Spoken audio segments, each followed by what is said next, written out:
Bien, donc bonjour à tous et à toutes. Donc on se retrouve aujourd'hui pour une nouvelle chronique littéraire, la troisième déjà, consacrée cette fois-ci à un roman pas forcément très connu, d'un auteur très connu, Gros câlin, de Romain Gary, publié en 1974 sous le pseudonyme d'Émile Ajar.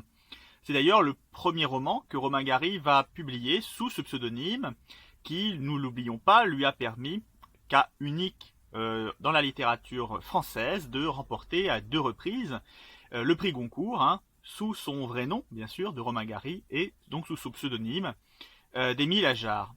Alors, Gros câlin, c'est un roman assez peu connu, je pense, et pas non plus forcément le plus aimé de Romain Gary, parce que c'est un livre qui va pas forcément laisser indifférent. C'est un livre qui va trancher vraiment dans le vif, pour ainsi dire. C'est une fable un peu délirante, puisque il raconte, enfin l'ouvrage raconte l'histoire, enfin la vie quotidienne plus exactement, d'un homme très solitaire, très seul, qui comble sa solitude en adoptant un python.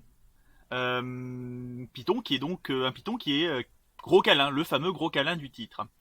Alors bon, bien sûr, c'est pas forcément quelque chose de très original de nos jours, je pense, mais dans les années 70, ça devait être quelque chose d'assez innovant, d'assez nouveau. D'ailleurs, ça se ressent dans la manière dont les gens regardent le personnage principal dans le livre. On ressent bien ce côté très atypique. Et le livre, eh bien, est un peu à l'image de ce sujet, un ouvrage atypique qui va forcément diviser ceux qui vont le découvrir. Alors, c'est un ouvrage qui est très intéressant. Je vais commencer par les points positifs, parce qu'il y a aussi des points négatifs malgré tout. Mais c'est un ouvrage qui est très intéressant par toutes les nombreuses questions qu'il pose, qui sont des questions toujours très pertinentes de nos jours. L'ouvrage est sorti, comme je disais, en 1974. Et en fait, il aurait pu sortir cette année, l'année dernière, et beaucoup des sujets qu'il aborde auraient été toujours d'actualité. L'ouvrage est écrit dans une période un peu particulière, de changement de société. On entre dans une société moderne, un peu la nôtre, d'une certaine façon. Tout est là déjà, une société de consommation, et une société où l'individu, paradoxalement, alors que il est de plus en plus grégaire, alors qu'il se trouve dans des villes de plus en plus grandes, de plus en plus vastes, le héros habite Paris, se retrouve de plus en plus seul. Voilà. Et donc le livre aborde cette question de la solitude de l'individu dans une société où a priori il a toutes les raisons de ne pas se trouver seul, mais où il se trouve malgré tout isolé, euh, noyé dans la masse, pour ainsi dire. Et c'est le cas donc du héros qui s'appelle Cousin, Monsieur Cousin. Je ne sais plus s'il y a son prénom, je crois que c'est Michel, il me semble, mais je ne suis pas certain. En tout cas, on le connaît sous le nom de Cousin dans le livre. Et donc il est statisticien, il a une vie de célibataire, il a un petit appartement, mais il se sent seul, effectivement, incapable de trouver l'amour, de se faire vraiment des amis, et puis bon, on va dire que c'est pas quelqu'un qui est forcément dans le moule, pour ainsi dire. Donc il passe pour un excentrique, et donc effectivement, il va se prendre d'affection pour un python. Donc voilà, le livre n'a pas vraiment d'intrigue, ça va être pendant 200 et quelques pages une tranche de vie de ce monsieur Cousin et de sa relation avec son python.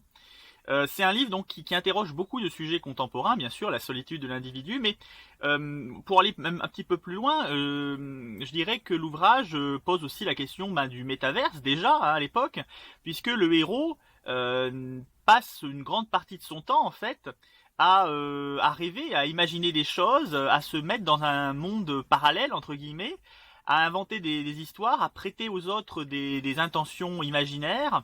Et il vit dans une sorte d'un petit peu de monde parallèle. En tout cas, pour fuir sa réalité, il va vivre dans une sorte de monde parallèle, exagérer les interprétations de ce qui peut se passer autour de lui, notamment vis-à-vis de sa collègue de travail, une mademoiselle Dreyfus. Il va y avoir d'exagérations comme ça, d'interprétations exagérées du réel. Et voilà, le héros vit dans une sorte effectivement un petit peu de bulle, de métaverse, on va dire des années 70, qui se place dans le monde du rêve, pas encore dans le monde de l'informatique et du numérique. Mais voilà, c'est dans une sorte effectivement de métaverse. Et par moments, enfin, en lisant le livre, j'ai plutôt vu, on va dire, un auteur, un livre, proche de ce que fait Houellebecq de nos jours, hein, c'est interroger vraiment son époque de façon très pertinente.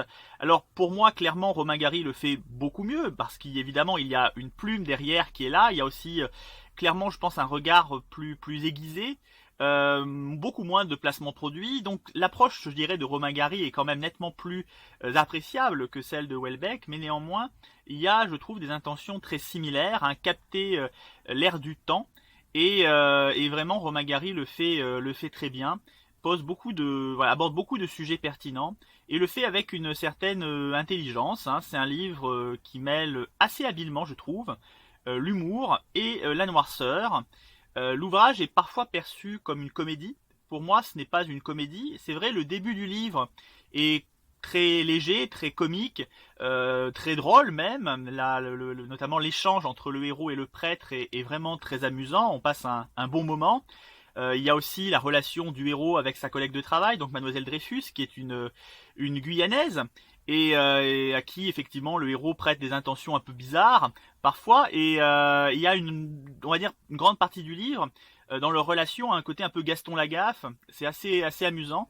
Donc l'ouvrage manie assez bien l'humour, mais qu'il mêle à une certaine noirceur. Et je dirais que l'ouvrage, plus il chemine, plus il glisse vers une sorte de noirceur qui laisse finalement un goût un peu doux amer sur l'ouvrage, avec un héros qui parfois est amusant, parfois est plutôt inquiétant presque, mais qui dans l'ensemble est aussi un peu pitié, quoi. Voilà, c'est donc l'ouvrage a une tonalité assez voilà, on va pas dire qu'on rigole tant que ça finalement dans l'ouvrage, même si au début effectivement on aborde clairement dans le ton, dans le style, une comédie. Par la suite, l'ouvrage glisse vraiment vers quelque chose de beaucoup plus noir.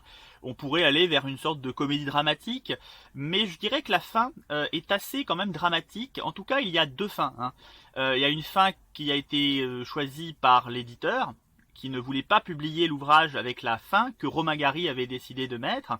Et donc Romain Gary a publié son livre avec la fin de l'éditeur, qui est une fin assez banale, assez plate, qui conclut finalement un livre qui n'a pas vraiment d'intrigue, donc la fin forcément n'est pas non plus très marquante. Et puis à la fin donc de Romain Gary, qui elle est beaucoup plus développée, et qui, tout en poussant le délire assez loin, laisse aussi une saveur comme ça assez amère en bouche. Voilà, ça dépendra, je pense, l'état d'esprit du lecteur au moment où il lit l'ouvrage, le vécu aussi de l'auteur, du lecteur, pardon. Suivant son vécu, peut-être qu'il n'interprétera pas forcément la solitude du personnage, sa quête du bonheur, de l'amour, de la même manière qu'un autre lecteur. Voilà. Donc je pense que en fonction de la manière dont on appréhende l'ouvrage, on n'aura pas forcément le même ressenti. Mais dans l'ensemble, c'est un ouvrage effectivement qui a un sujet très intéressant, qui manie les genres avec une aisance assez virtuose. Gary a quand même un bagage, hein, quand il écrit ce roman, ça se sent. Et comme je disais, la plume est très clairement supérieure à celle de Houellebecq, puisqu'on a une plume pleine de verve, des mots argotiques qui viennent donner un peu de piment aussi à tout ça, à toute l'écriture, à toute la prose de Romain Gary, hein, c'est son style, hein, bien sûr. Et puis il y a vraiment de belles remarques. Non, c'est vraiment un ouvrage qui, de ce point de vue, est pertinent. Mais c'est un ouvrage aussi qui a des lacunes. Et pour moi, il y en a deux, on va dire, principales. La première lacune, c'est clairement que l'ouvrage est très redondant.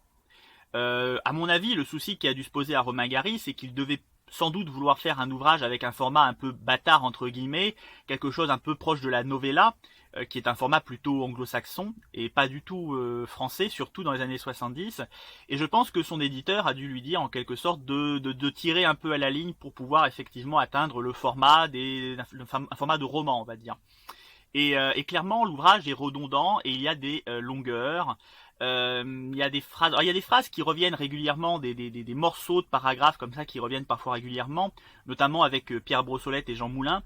Mais on sent que c'est pour donner un côté running gag en fait à l'ouvrage. Donc ça passe. Il y a voilà, même si parfois c'est quand même assez insistant, ça passe. Mais parfois, voilà, les scènes, les actions, on va dire, qui se déroulent sont redondantes, les réflexions du héros sont redondantes, l'ouvrage s'étire, et comme je disais, la première partie qui est plutôt dynamique, assez drôle, et voilà, qui va qui va vite et qui se lit vraiment de façon fluide. Eh bien la seconde partie, elle, en revanche, on retrouve des choses qui ont déjà été dites et il y a des redites. Alors certes sous un angle un petit peu plus sombre peut-être, mais malgré tout l'ouvrage se traîne, voilà. Et ça c'est pour moi un peu ennuyeux. Et notamment, alors il y a un élément dans la seconde partie qui m'a beaucoup saoulé, c'était l'affaire du bidet et de l'usage qu'on fait du bidet. Voilà, ça c'est c'est les années 70. Alors c'est vrai que le bidet était très à la mode dans les années 70. Je pense que ça c'est un peu passé, mais il y a vraiment beaucoup trop de passages avec le bidet et comme je disais avec l'usage qu'on fait du bidet. Et c'est vraiment, c'était vraiment très pesant, quoi. À un moment donné, je me croyais un peu dans un film de Tinto Brass. Vous voyez, Tinto Brass, c'est un réalisateur qui est un peu passé de mode, mais qui était très célèbre dans le genre érotique dans les années 70-80. Et il avait une obsession pour le bidet. Tous ses films présentaient le bidet et bien sûr l'usage qu'on faisait du bidet, hein, puisque c'était des films érotiques. Et bien, là, je me suis cru un peu en lisant l'ouvrage dans un film de Tinto Brass. C'était un peu impossible quand même d'avoir autant de passages avec le bidet, quoi. C'était lourd. Et ça rejoint le second point négatif du livre, qui est la dimension érotique. Euh, Franchement, pour moi, c'était lourd. Voilà, je sais que c'est un peu une caractéristique aussi de certains ouvrages de Romain Gary qui en rajoutent un peu là-dedans, mais l'ouvrage m'a paru vraiment balourd dans sa partie où il aborde la prostitution. C'était assez clichetonnesque par certains côtés. Ça faisait un peu mauvais film porno par d'autres aspects. Et de manière générale, ça survole en plus tout cet aspect-là, c'est-à-dire que c'est un livre qui aurait peut-être pu effectivement aborder la libération des mœurs, peut-être effectivement le monde de la prostitution dans les années 70.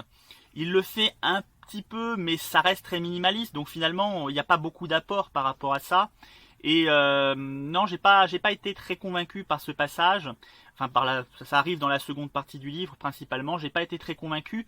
Et les répétitions que Romain Gary amène dans ces passages-là, ça devient à un moment donné assez insupportable, vraiment, je le dis, comme je le pense, même si c'est du Romain Gary, non, c'est assez empesé, j'ai pas trop compris l'approche, pourquoi effectivement Romain Gary insistait tant, et les séquences, comme je disais, n'apportent pas grand-chose, ouais, c'est assez étrange, voilà, c'est assez étrange. Et c'est un peu un problème quand même dans l'ouvrage, dans le déroulé de l'ouvrage, qui par ailleurs me semble très intéressant. Et c'est ce qui m'amène malgré tout, à la fin de cette chronique, à recommander le livre, parce que même si effectivement il y a des redondances, même si pour moi la dimension érotique est assez pénible et qu'il vous faudra supporter le bidet, eh bien malgré tout il y a vraiment des choses intéressantes à découvrir dans l'ouvrage, il y a vraiment des sujets riches. Pour moi la plume reste pertinente également, ça reste une plume stylistiquement intéressante, il y a beaucoup d'idées amusantes, beaucoup de jeux de mots également, à un moment donné, voilà, par exemple Romain Gary joue sur usager, l'usager bien sûr du métro, du tram, du train, et un objet usagé, il y a cette mise en relation entre ces deux termes, qui montre d'ailleurs que le français est plein de subtilités et qu'il ne faut pas se tromper avec l'orthographe. Mais effectivement, il joue beaucoup sur les jeux de mots comme cela, et il y a plein de trouvailles intelligentes en termes de langue. Et puis, bien sûr, voilà, les sujets traités sont toujours extrêmement pertinents. Donc pour moi, ça, c'est du Houellebecq en mieux, très clairement, même s'il y a des lacunes. Et comme je disais, le côté un peu crapoteux des scènes érotiques de Romain Gary, ben, ça rejoint aussi un peu le côté crapoteux des scènes érotiques chez Houellebecq, hein. Il y a une vraie proximité, je trouve. Alors, encore une fois, pas stylistiquement, mais vraiment dans la manière d'aborder tout ça, c'est assez similaire. Mais pour moi, là où Houellebecq, c'est plus une sorte de Lars von Trier, nymphomaniaque, vous voyez, eh bien, ouais, Romain Gary, c'est plutôt effectivement d'une Tinto Brass à mettre des bidets partout. Un côté un peu plus porno franchouillard par moment. C'est assez bizarre. Pour moi, c'était en inadéquation avec clairement la tonalité globale du livre, et ça noyait un peu les bonnes idées. Voilà, c'était un peu dommage. Mais je pense que bon, voilà, il y a des auteurs comme ça qui ont tendance à mettre certaines de leurs obsessions dans leurs ouvrages, même si c'est pas toujours en lien direct avec celui-ci, avec le style de celui-ci. Voilà. En tout cas, comme je disais, je vous recommande l'ouvrage néanmoins. Je recommande la découverte parce que c'est quand même un peu un ovni, hein, dans le monde littéraire français. Et vous trouverez d'ailleurs le lien, hein, dans la description de la vidéo. Voilà. Je vous remercie de m'avoir écouté et à une prochaine chronique littéraire.